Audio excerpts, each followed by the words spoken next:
नमस्कार, सत श्री अकाल, आदाब। मेरा नाम मनदीप पुनिया है ਤੇ ਤੁਸੀਂ ਸੁਣ ਰਹੇ ਹੋ ਪੰਜਾਬੀ ਰੇਡੀਓ USA। ਮੈਂ ਇੱਕ ਵਾਰ ਫਿਰ ਹਾਜ਼ਰ ਹਾਂ ਨਵੇਂ ਬੁਲਟਨ ਦੇ ਨਾਲ ਤੇ ਸ਼ੁਰੂਆਤ ਕਰਦੇ ਹਾਂ ਅੱਜ ਦੀ ਮੁੱਖ ਖਬਰਾਂ ਤੋਂ। ਉੱਤਰ ਪ੍ਰਦੇਸ਼ ਦੀ ਕਨੌਜ ਲੋਕ ਸਭਾ ਸੀਟ ਤੋਂ ਅਖਿਲੇਸ਼ ਯਾਦਵ ਨੇ ਫਾਈਲ ਕੀਤਾ ਨੋਮੀਨੇਸ਼ਨ। ਸਮਾਜਵਾਦੀ ਪਾਰਟੀ ਦੇ ਵੱਡੇ ਆਗੂ ਅਤੇ ਉੱਤਰ ਪ੍ਰਦੇਸ਼ ਦੇ ਸਾਬਕਾ ਮੁੱਖ ਮੰਤਰੀ ਅਖਿਲੇਸ਼ ਯਾਦਵ ਨੇ ਕਨੌਜ ਸੀਟ ਤੋਂ ਆਪਣਾ ਨੋਮੀਨੇਸ਼ਨ ਫਾਈਲ ਕੀਤਾ ਤੇ ਉਹ ਲੋਕ ਸਭਾ ਦਾ ਚੋਣ ਉੱਥੋਂ ਹੀ ਲੜਨਗੇ। ਅਖਿਲੇਸ਼ ਯਾਦਵ ਹੋਰਾਂ ਦੀ ਉਹ ਹੋਮ ਟਰਫ ਸੀਟ ਹੈ। ਅਖਿਲੇਸ਼ ਯਾਦਵ ਦੀ ਦਾਅਵੇਦਾਰੀ ਤੋਂ ਬਾਅਦ ਰਾਹੁਲ ਗਾਂਧੀ ਦੇ ਵੀ ਕਿਆਸ ਲਗਾਏ ਜਾ ਰਹੇ ਨੇ ਕਿ ਉਹ ਅਮੇਠੀ ਤੋਂ ਚੋਣ ਲੜਨਗੇ। ਦੱਸਦੀ ਹੈ ਕਿ ਅਮੇਠੀ ਅਤੇ ਰਾਏ ਬਰੇਲੀ ਗਾਂਧੀ ਪਰਿਵਾਰ ਦੀ ਟ੍ਰੈਡੀਸ਼ਨਲ ਸੀਟ ਹੈ ਤੇ ਰਾਏ ਬਰੇਲੀ ਤੋਂ ਪ੍ਰਿਯੰਕਾ ਗਾਂਧੀ ਦੀ ਮੰਗ ਹੋ ਰਹੀ ਹੈ। ਰਾਏ ਬਰੇਲੀ ਤੋਂ ਪਹਿਲਾਂ ਸੋਨੀਆ ਗਾਂਧੀ ਚੋਣ ਲੜਦੀ ਰਹੀ ਹੈ ਤੇ ਹੁਣ ਇਸ ਵਾਰ ਸੋਨੀਆ ਗਾਂਧੀ ਰਾਜਸਥਾਨ ਤੋਂ ਰਾਜ ਸਭਾ ਦੀ ਮੈਂਬਰ ਚੁਣ ਕੇ ਗਈ ਹੈ ਤੇ ਉਹਨਾਂ ਨੇ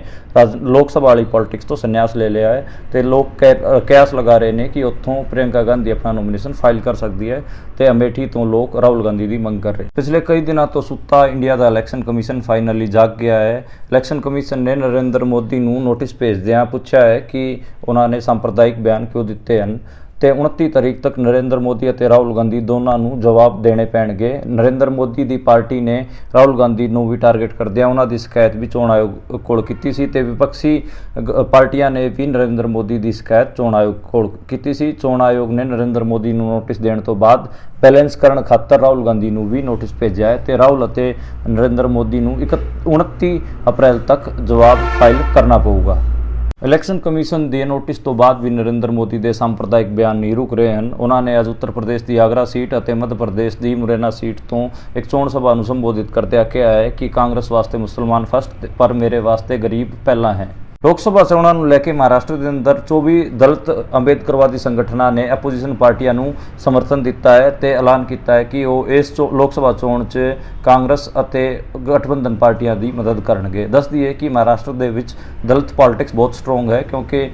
ਭੀਮਰਾਓ ਅੰਬੇਦਕਰ ਵੀ ਮਹਾਰਾਸ਼ਟਰ ਤੋਂ ਹੀ ਆਉਂਦੇ ਸੀ ਤੇ ਉੱਥੇ ਉਹਨਾਂ ਨੇ ਬੌਧ ਧਰਮ ਅਪਣਾਉਣ ਦਾ ਪੂਰਾ ਇੱਕ ਸਿਲਸਿਲਾ ਵੀ ਚਲਾਇਆ ਸੀ। ਇਹ ਸੀਗੀਆਂ ਅੱਜ ਦੀਆਂ ਮੁੱਖ ਖਬਰਾਂ। ਹੁਣ ਕਰਦੇ ਹਾਂ ਆਪਾਂ ਇਹਨਾਂ ਖਬਰਾਂ ਦਾ ਵਿਸ਼ਲੇਸ਼ਣ ਤੇ ਸ਼ੁਰੂਆਤ ਕਰਦੇ ਹਾਂ ਪਹਿਲੀ ਖਬਰ ਤੋਂ। ਅਖਿਲੇਸ਼ ਯਾਦਵ ਨੇ ਕਨੌਜ ਤੋਂ ਲੋਕ ਸਭਾ ਦਾ ਨੋਮੀਨੇਸ਼ਨ ਫਾਈਲ ਕੀਤਾ ਹੈ ਤੇ ਦੱਸਦੀ ਹੈ ਕਿ ਜਿਹੜਾ ਕਨੌਜ ਵਾਲਾ ਇਲਾਕਾ ਹੈ ਉਹਨਾਂ ਦਾ ਟ੍ਰੈਡੀਸ਼ਨਲ ਇਲਾਕਾ ਹੈ ਜਿੱਥੋਂ ਮੁਲਾਇਮ ਸਿੰਘ ਯਾਦਵ ਹੋਰਾਂ ਦਾ ਤੇ ਉਹਨਾਂ ਦੇ ਚਾਚਾ ਸ਼ਿਵਪਾਲ ਯਾਦਵ ਹੋਰਾਂ ਦਾ ਠੀਕ ਠਾਕ ਪ੍ਰਭਾਵ ਰਿਹਾ ਹੈ ਤੇ ਉੱਥੋਂ ਉਹ ਲੋਕ ਸਭਾ ਚੋਣ ਲੜਨਗੇ। ਅਖਿਲੇਸ਼ ਯਾਦਵ ਦੇ ਚੋਣ ਲੜਨ ਕਰਕੇ ਉਸ ਇਲਾਕੇ ਪੂਰੇ ਇਲਾਕੇ 'ਚ ਲੋਕ ਸਭਾ ਚੋਣਾਂ ਵਾਸਤੇ ਇੰਡੀਆ ਅਲਾਇੰਸ ਦਾ ਪੂਰਾ ਇੱਕ ਮਾਹੌਲ ਬਣ ਗਿਆ ਹੈ ਤੇ ਕਿਤੇ ਨਾ ਕਿਤੇ ਅਖਿਲੇਸ਼ ਯਾਦਵ ਅਤੇ ਉਹਨਾਂ ਦੇ ਜਿਹੜੀ ਵਾਈਫ ਹੈ ਉਹ ਉਹਨਾਂ ਦਾ ਠੀਕ ਠਾਕ ਡਿੰਪਲ ਯਾਦਵ ਉਹਨਾਂ ਦਾ ਵੀ ਠੀਕ ਠਾਕ ਪੂਰਾ ਇੱਕ ਸਟਾਰ ਪ੍ਰਚਾਰਕ ਵਾਲੀ ਇਮੇਜ ਵੀ ਬਣੀ ਹੋਈ ਹੈ ਤੇ ਉਹ ਠੀਕ ਠਾਕ ਉੱਥੇ ਰੁਤਬਾ ਰੱਖਦੇ ਨੇ ਤੇ ਜਿਹੜਾ ਸੈਫਈ ਉਹਨਾਂ ਦਾ ਪਿੰਡ ਹੈਗਾ ਉੱਥੇ ਵੀ ਕਿਤੇ ਨਾ ਕਿਤੇ ਉਹ ਆਪਣੇ ਪੂਰੇ ਇਲਾਕੇ ਦੇ ਲੋਕਾਂ ਨੂੰ ਮੋਬਿਲਾਈਜ਼ ਕਰਨ ਵਾਸਤੇ ਹੱਥ ਪੈਰ ਮਾਰ ਰਹੇ ਨੇ ਤੇ ਉਹਨਾਂ ਨੇ ਜਿਹੜਾ ਇਹ ਲੋਕ ਸਭਾ ਚੋਣ ਕੰਟੈਸਟ ਕਰਨ ਦਾ ਫੈਸਲਾ ਲਿਆ ਉਹਦੇ ਕਰਕੇ ਉੱਤਰ ਪ੍ਰਦੇਸ਼ 'ਚ ਸਮਾਜਵਾਦੀ ਪਾਰਟੀ ਦਾ ਠੀਕ ਠਾਕ ਇੱਕ ਮਾਹੌਲ ਬਣ ਜੂਗਾ ਚੋਣ ਵਾਲਾ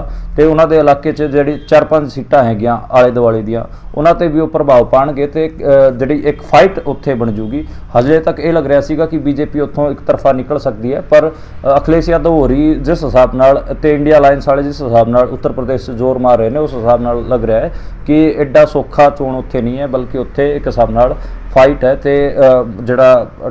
ਮੁਕਾਬਲਾ ਹੈ ਉੱਥੇ ਉਹ ਟੱਕਰ ਦਾ ਬਣੂਗਾ। ਉਹਨਾਂ ਦੇ ਕਨੌਜ ਤੋਂ ਨੋਮੀਨੇਸ਼ਨ ਫਾਈਲ ਕਰਨ ਤੋਂ ਬਾਅਦ ਅਮੇਠੀ ਤੋਂ ਲੋਕ ਕਿਆਸ ਲਗਾ ਰਹੇ ਨੇ ਕਿ ਕੱਲ ਰਾਹੁਲ ਗਾਂਧੀ ਜਾ ਕੇ ਅਮੇਠੀ ਤੋਂ ਚੋਣ ਜਿਹੜਾ ਨੋਮੀਨੇਸ਼ਨ ਹੈ ਫਾਈਲ ਕਰ ਸਕਦੇ ਨੇ। ਪਿਛਲੀ ਵਾਰ ਰਾਹੁਲ ਗਾਂਧੀ ਨੂੰ ਉੱਥੋਂ ਸਮ੍ਰਿਤੀ ਇਰਾਨੀ ਨੇ ਚੋਣ ਹਰਾਤਾ ਸੀਗਾ ਤੇ ਰਾਹੁਲ ਗਾਂਧੀ ਕੇਰਲ ਦੀ ਵਾਇਨਾਡ ਸੀਟ ਤੋਂ ਲੋਕ ਸਭਾ ਚੋਣ ਜਿੱਤ ਕੇ ਆਏ ਸੀਗੇ ਤੇ ਇਸ ਵਾਰ ਲੋਕ ਇਹ ਉਮੀਦ ਕਰ ਰਹੇ ਨੇ ਕਿ ਜੇ ਅਮੇਠੀ ਤੋਂ ਦੁਬਾਰੇ ਰਾਹੁਲ ਗਾਂਧੀ ਆਊਗਾ ਤੇ ਉੱਥੇ ਕਾਂਗਰਸ ਦਾ ਵੀ ਉੱਤਰ ਪ੍ਰਦੇਸ਼ 'ਚ ਠੀਕ ਠਾਕ ਮਾਹੌਲ ਬਣ ਜੂਗਾ। ਹਾਲਾਂਕਿ ਰਾਹੁਲ ਗਾਂਧੀ ਆਪਣੀ ਪਿਛਲੀ ਹਾਰ ਦੇ ਕਾਰਨ ਅਮੇਠੀ ਤੋਂ ਚੋਣ ਲੜਨ ਤੋਂ ਬਚ ਰਹੇ ਨੇ ਤੇ ਰਾਏ ਬਰੇਲੀ ਜਿਹੜੀ ਕਿ ਸੋਨੀਆ ਗਾਂਧੀ ਦੀ ਟ੍ਰੈਡੀਸ਼ਨਲ ਸੀਟ ਹੈ ਫਿਰ ਗਾਂਧੀ ਪਰਿਵਾਰ ਦੀ ਅਮੇਠੀ ਅਤੇ ਰਾਏ ਬਰੇਲੀ ਦੋਵੇਂ ਟ੍ਰੈਡੀਸ਼ਨਲ ਸੀਟਾਂ ਹੈਗੀਆਂ ਤੇ ਪ੍ਰਿਯੰਕਾ ਗਾਂਧੀ ਦਾ ਜਿਹੜਾ ਨਾਂ ਹੈਗਾ ਉਹ ਰਾਏ ਬਰੇਲੀ ਤੋਂ ਚੱਲ ਰਿਹਾ ਹੈ। ਸੋਨੀਆ ਗਾਂਧੀ ਰਾਜਸਥਾਨ ਤੋਂ ਰਾਜ ਸਭਾ ਦੀ ਮੈਂਬਰ ਚੁਣ ਕੇ ਗਏ ਨੇ ਤੇ ਉਹਨਾਂ ਨੇ ਲੋਕ ਸਭਾ ਵਾਲੀ ਪੋਲਿਟਿਕਸ ਤੋਂ ਕਿਤੇ ਨਾ ਕਿਤੇ ਸੰਨਿਆਸ ਵੀ ਲੈ ਲਿਆ ਤੇ ਲੋਕ ਇਹ ਕਿਆਸ ਲਗਾ ਰਹੇ ਨੇ ਕਿ ਰਾਏ ਬਰੇਲੀ ਤੋਂ ਜਿਹੜੀ ਪ੍ਰਿਯੰਕਾ ਗਾਂਧੀ ਹੈ ਉੱਥੇ ਚੋਣ ਲੜੂਗੀ। ਜੇ ਦੋਵੇਂ ਭੈਣ ਭਰਾ ਉੱਥੋਂ ਚੋਣ ਲੜਨਗੇ ਰਾਏ ਬਰੇਲੀ ਅਤੇ ਅਮੇਠੀ ਤੋਂ ਤਾਂ ਕਿਤੇ ਨਾ ਕਿਤੇ ਇੱਕ ਪੂਰਾ ਮਾਹੌਲ ਵੀ ਬਣੂਗਾ ਤੇ ਜਿਹੜੇ ਦੂਜੀ ਪਾਰਟੀ ਵਾਲੇ ਹੈਗੇ ਖਾਸ ਕਰ ਬੀਜੇਪੀ ਵਾਲੇ ਹੈਗੇ ਉਹ ਇਹ ਲਗਾਤਾਰ ਅਫਵਾਹ ਫੈਲਾ ਰਹੇ ਨੇ ਕਿ ਪ੍ਰਿਯੰਕਾ ਗਾਂਧੀ ਦੇ ਉਲਟ ਉਹਨਾਂ ਦੇ ਜਿਹੜੇ ਚਾਚੇ ਦੇ ਮੁੰਡੇ ਹੈਗੇ ਆ ਵਰੁਣ ਗਾਂਧੀ ਉਹ ਚੋਣ ਲੜ ਸਕਦੇ ਨੇ। ਵਰੁਣ ਗਾਂਧੀ ਦੀ ਪੀਲੀਭੀਤ ਤੋਂ ਟਿਕਟ ਕੱਟਤੀ ਸੀਗੀ ਬੀਜੇਪੀ ਵਾਲਿਆਂ ਨੇ ਤੇ ਪੀਲੀਭੀਤ ਤੋਂ ਜਤਿਨ ਪ੍ਰਸਾਦ ਚੋਣ ਲੜ ਰਹੇ ਸੀ ਤੇ ਵਰੁਣ ਗਾਂਧੀ ਹਜੇ ਤੱਕ ਕਿਸੇ ਵੀ ਸੀਟ ਤੇ ਚੋਣ ਨਹੀਂ ਲੜ ਰਹੇ ਨੇ ਤੇ ਕਿਆਸ ਲਗਾਇਆ ਜਾ ਰਿਹਾ ਕਿ ਰਾਏ ਬਰੇਲੀ ਤੋਂ ਬੀਜੇਪੀ ਵਰੁਣ ਗਾਂਧੀ ਨੂੰ ਟਿਕਟ ਦੇ ਸਕਦੀ ਹੈ। ਇਹ ਹਾਲਾਂਕਿ ਦੇਖਣਾ ਹੋਊਗਾ।